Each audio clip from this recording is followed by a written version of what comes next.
જગન્નાથ પુરીથી માંડીને અને અમદાવાદ જગન્નાથ મંદિરથી બધે આજની જે અષાઢી બીજ છે એનો મહિમા મોટો છે. પણ કોઈ ગામડું બાકી નહીં, કોઈ શહેર બાકી નહીં. એનો મહિમા બહુ મોટો છે અને સમયકાળથી ઘણા સમયથી આજે જગન્નાથમાં ઉજવાતી આવે છે. એ બીજનો પર્વ છે, આ દિવસ છે. અને એ કાંઈ ભગવાનના ઈચ્છાથી બધું થતું હોય અને કોઈ માણસ એમ કહે કે કરતાપણાને ભાવે રાખે કે હું કરું છું અને હરિની ઈચ્છા સિવાય ફૂકું પાન હલે નહીં. જો હરિની ઈચ્છા હોય ને તો જ એ હું શક્ય છે. હરિની ઈચ્છા વગર કોઈ વસ્તુ થાય નહીં. સવારામ બાપાએ કીધું કે સુખ દુઃખ આવે એ હરિની ઈચ્છા વડે સુખ દુઃખ આવે છે માણસો, તો માણસો સુખમાં એને એમ થઈ ગયું સુખમાં શું છે કે સુખમાં બધું છે, પણ સુખમાંય દુઃખ છે. જો તમારે સુખમાં દુઃખ ન હોય તો તમારે ચોકીદારો હુકામ બંગલાને રાખવા પડે છે અને ગોરખાને કેમ ગોઠવવા પડે છે. પણ એક સુખમાંય દુઃખ છે અને દુઃખમાંય સુખ છે. તો એ સુખ કેવી રીતે છે કે તમારી પાસે કાંઈ પણ ન હોય, કોઈ તમારી પાસે ખિસ્સામાં કાંઈ પણ ન હોય, તો તમે ગમે ના આરામ કરી શકો છો, ગમે ના સૂઈ જાઓ છો અને તમે પરમ શાંતિથી તમને નિંદ્રા આવી જાય. અને તમારા જો ખિસ્સામાં કાંઈ પણ હોય, લાખ રૂપિયા હોય કે 5 લાખ હોય કે લાખ હોય, અને ખિસ્સામાં કાંઈ પૈસા હોય તો તમે ગમે ના તમને નિંદ્રા ન આવે, તમને સુખ, એ પૈસા તમારા ખિસ્સામાં સુખ ન આપે, તમને અશાંતિ કરે. અને એટલો માણસ એટલા પૈસા જો અંદર પાસે હોય તો એટલો બીતો ફરે છે કે એને વારંવાર દુઃખ સતાવે છે. તો એ સુખમાં દુઃખ છે અને દુઃખમાં સુખ છે. એટલે ભગવાન પ્રભુ રામ વનવાસમાં 14 વર્ષ વનવાસ હતો. તો 14 વર્ષની અંદર ભગવાને જે વનવાસનું સુખ લીધું એવું સુખ લઈ ન શકે ઘરે, કે જેને હું છે કોઈ પણ હું છે નાના મોટા માણસોએ જેની સેવા કરી તેમાંથી સુખ પ્રાપ્ત થયું છે. અને સુખ માટે તો હું છે કે એમ કીધું છે, માતા કુંતાએ એવું કીધું કે એવા સુખ માટે તો સુખ ભગવાનને કે અમારા માથે દુઃખના ડુંગર તૂટી પડે કે ભગવાન તું હૃદયથી વયો જા અને તું અમને મૂકીને વયો જા, અને કાચનો ટુકડો આપીને હીરો વયો જાય તો કામનો હું. એમ કબીર સાહેબે કીધું છે કે એવા સુખ માટે તો પથરા પડો કે રામ હૃદયથી જાય, કે દુઃખ કી તો બલિહારી હરપલ ઘડી રામ યાદ આવે. તો દુઃખમાં ભગવાન માણસને સમરે છે અને જો સુખમાં સ્મરણ કરે તો દુઃખ આવે ક્યાંથી? સુખમાં જો માણસ સ્મરણ કરતા હોય તો દુઃખ આવે ક્યાંથી? તો દુઃખની વરગટ તો આપણે પોતે કરીએ છીએ. અને જે થવાનું છે એ થવાનું છે, નથી થવાનું. જે બનવાનું છે એ બનવાનું છે, નથી બનવાનું. એટલે ભગવાનમાંથી વિશ્વાસ રાખીને માણસને દોર કાપી જવાનો. પણ જિંદગીની માલકોરે સુખ જો જોતો હોય તો કાંઈ પણ હું છે સાધુનો કોઈ એવા સંતનો સંગ થઈ જાય તો સુખ પ્રાપ્ત થાય છે. એવા સાધુનો તમે સંગ કરો તો સુખ પ્રાપ્ત થાય છે. તો એ દિશા બતાવે છે. તો કાગભૂષણથી રામાયણમાં ઉત્તરકાંડમાં એવું કહેશે, તો એમ કહેશે કે ગરુડ પૂછે છે કે સંગ કરવો કોનો? કે સંગ કરવો તો સંતનો કરવો, સંતના જેવો કોઈ સંગ નહીં. પણ સંતને એમ કીધું કે તમે કોને સંત કહો છો અને સંતને ઓળખાવો. તારે કીધું છે કે સંત કોઈ ક્યાં હે પંથ મેરે ભાઈ, સંત કોઈ પંથમાં ન આવે અને અસત્ય લાગતું હોય એનાથી સંત હાલતો થઈ જાય. પછી સંત ગ્રસ્ત આશ્રમમાં હોય છે ને બારે હોય છે. કોઈ માણસો એમ કહેતો હોય કે બહાર સંતો છે, પણ ઘરે હોય સંતો હોય, ગામમાં પણ સંતો હોય, અને એ સંતનું જીવન હાવ જુદું હોય. જે પાણીમાં કમળ રહેશે પણ પાણીનો એને સરપંચ થતો નથી. જળકુકડી જળમાં રહેશે પણ જળકુકડીની પાંખ પલળતી નથી, અને અન્ય પક્ષીઓની પાંખ પલળી જાય છે પણ જળકુકડી જળમાં જ રહેશે, છતાંય એની પાંખ પલળતી નથી. એમ સંત શું છે કે સંત ગામમાં રહેશે, નગરોમાં રહેશે, બધે રહેશે અને જંગલોમાં પણ રહેશે, પણ અસત્ય લાગતું હોય નથી ને હાલતો થઈ જાય છે, એને સંત કહેવામાં આવે છે.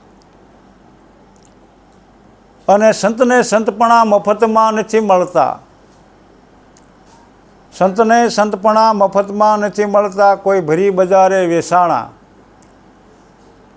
તો હરિશ્ચંદ્ર રાય એ તો રાજા હતા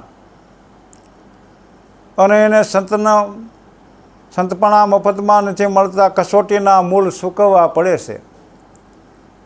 અને કસોટીના મૂળ સૂકવ્યા એટલે એને કીધા, એને શું છે કે રાજાના વેહમાં એને શું છે કે એને સંત કહેવામાં આવ્યા છે.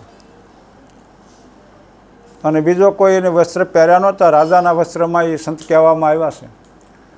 સંતને સંતપણા મફતમાં નથી મળતા, કોઈ તેલ કડામાં જઈને બળતા સુધનવા, એ પણ રાજા હતા.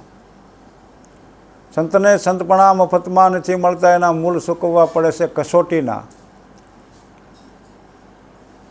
તો ઘરની નારીને કોઈ દાનમાં દેતા. જલારામ બાપુ એ લુવાણા હતા અને એને સંતનું બિરદ લાગેલું છે.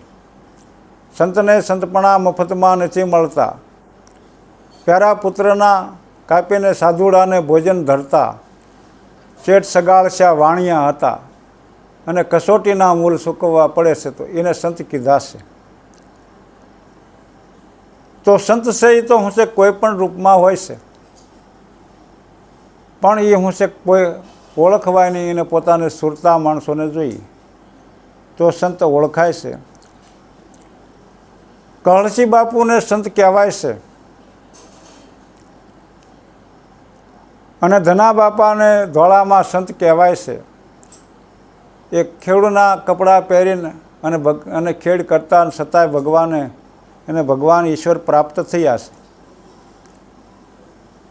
તો સંતોનો તમે લાઈન જુઓ, સંતોની લાઈન તમે જુઓ, સંત ક્યાં થયા છે. અને સંત તો ઓળખાય નહીં, પછી તો એ ગયા પછી એના ગુણ ગવાય છે, પણ સંતને તો કોઈ ઓળખી શકે તો ઓળખી શકે. તો કોઠારિયામાં ધના બાપા, વજા બાપાને સંતનું બિરદ લાગ્યું છે. રબારીના દીકરા હતા છતાં એને સંતનું બિરદ લાગ્યું છે. તો માણસને સંગ કરવો કોનો ન કરવો, માણસને સુરતા જોઈ. સુરતા વગરનો માણસ શું છે કે એમાં હેરાન થઈ જાય. સુરતા ફસી ગઈ સંસારમાં, એથી પડી ગયો દૂર. સુરતા બાંધી થીર કરો આઠે પોરશે હજુર. તો મનુષ્યને જીવન જીવવું છે અને ભગવાને અહીંયા મેકલ્યા છે. જન્મ થયો છે ભારત દેશમાં અને કોઈ પણ ખૂણામાં જે શું છે સંતભૂમિમાં જેનો જન્મ થયો છે, અને છતાંય માણસો પૈસા માટે ફાંફા મારે છે, પૈસા કરે છે. પણ પૈસા તમને શું છે, પૈસાની જરૂર છે, પણ એની કાંક સીમા હોય ને, એની મર્યાદા હોય છે.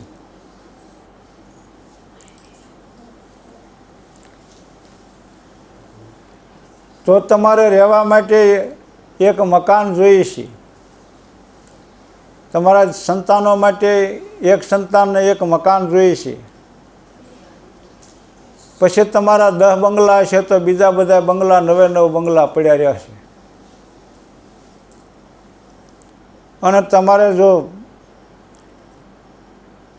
10મે માળે પાણી સડાવવું હોય, 10મે માળે પાણી સડાવવું હોય તો 9 વાલને બંધ કરવા પડે છે. 9 વાલને બંધ કરો ને તો 10મે માળે પાણી સડી જાય, અને 9 વાલ ખુલ્લા હોય તો 10મે માળે કોઈ દી પાણી જાય નહીં. એમ શરીરની રેણી છે, એ રેણીના શું છે કે રેણીને બધાય દ્વાર શું છે બંધ કરીને અને પોતાના ગગનગઢ લગી જવું હોય તો બીજા બધા સમેટી લેવા પડે છે. બીજી વસ્તુ ઇન્દ્રિયોને સમેટવી પડે છે, તો શું છે, તો પોતે ગગનગઢ લગી જાય છે. અને ગગને સડીને હેલી જોઈ લો, ગગને સડીને હેલી જોઈ લો. ગગને સડીને હેલી એટલે સુરતા. તો ગગને સડીને હેલી જોઈ લો ને આતેમ રામ બિરાજે. અને ભ્રમણા બધી શું છે કે આ મનની ભ્રમણાઓ છે. કોઈ માણસ સંતાન માંગે છે, કોઈ માણસ ધંધો માંગે છે, કોઈ માણસ છોકરાના વ્યવહારની વાત કરે છે, કોઈ ધંધાની વાત કરે છે. અને લગભગ માણસો પોતાના આત્મા કલ્યાણની વાત નથી કરતા. નાશવંત વસ્તુ છે, નાશવંત વસ્તુ છે એની માંગણી થાય છે, પણ જે જન્મ જન્મના ફેરા ટાળવાની વસ્તુ છે એ કોઈ માંગતા નથી કોઈ સાધુ પાસે. તો આચેમ રાજા આવ્યો તો વિવાહનું વરવા અને બીજું ત્રીજું કરીને વયા જાય તો વર્ષીનું વરીને જાય એમાં મળે શું? તો વર્ષીનું વારવાનું શું છે કે બીજા ત્રીજામાં રોકાઈ જાય છે જીવાતમાં. પણ 24 કલાક છે, 24 કલાકમાં 2 કલાક ભગવાનને આપો અને વહેલા ઊભા થઈને ધ્યાન યોગમાં બેહો, ભજનમાં બેહો. તો સવારામ બાપાએ તો એવું કીધું છે કે એક ઘડી કોઈ સાહેબને સંભાળો તો જમ ઝપેટો નહીં મારે જોખાનો કરનારો. તો એક ઘડી એટલે 3.25 કલાકની વાત કરી છે. તો જીવાતમાં ભગવાનમાં દરબારમાં જશે, યમરાજના દરબારમાં નહીં જાય. ભજન તમારે કરવું પડે, તમારે માર્ગદર્શન તમને આપવો પડે. અને બધાય ગુરુજનો આપે છે, બધા અવતારો પણ વાત કરે છે, અને એ વાત સમજાતી નથી. અને સમજાવવામાં બહુ કઠણ છે. કેમ કે સમજાય કેમ નહીં? શું છે કે ઉપલા ઉપર ફરે છે અને એમાં ઉપરથી કાંઈ વસ્તુ મળે નહીં. અને તમે કરશો તો 100% પામશો. અને કોઈ શું છે કે કોઈ વિરલ આત્મા છે એવો, એ એમ કહેશે કોઈ સંતોને, કોઈ ગુરુજનોને કે હે ભગવંત, હે ગુરુ, આ જીવ અભાગીનું કાંઈ કલ્યાણ ખરું?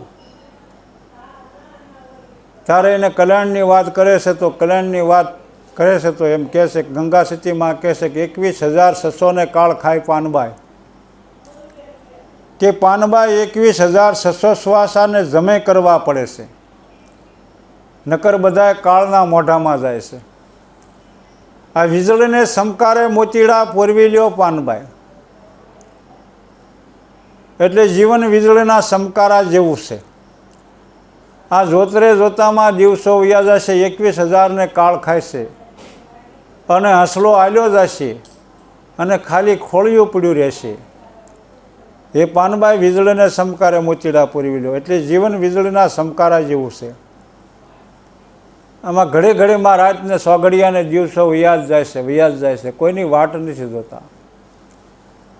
પણ મહાપુરુષો છે ને, એ મહાપુરુષો જેને હું છે પૂર્વજન્મનો કાંઈ લગાવ હશે, પૂર્વજન્મની કમાણી હશે અને કાંઈ ભગવાનના ઘરનું ખાતું હશે, તો કબીર સાહેબ એમ કે સબ સંસાર સુખીઓ ખાવે ને સોવે, સબ સંસાર સુખીઓ ખાવે ને સોવે, દુખીઓ દાસ કબીર સોવે તબ રોવે. કે હે જીવ અભાગી ભજન કર ભજન કર ભજન કર. અને એ હોતા પોતાના મનને સમજાવે છે કે હે જીવાત્મા ભજન કર, જીવાત્મા ભજન કર. સબ સંસાર સુખીઓ ખાવે ને સોવે, દુખીઓ દાસ કબીર સોવે તબ રોવે. તો મહાપુરુષો શું છે કે એને રાતે ભજન કરે છે ભગવાનનું, અને 24 કલાક વહી જાય છે. માણસો એક જ ધંધો કરે છે,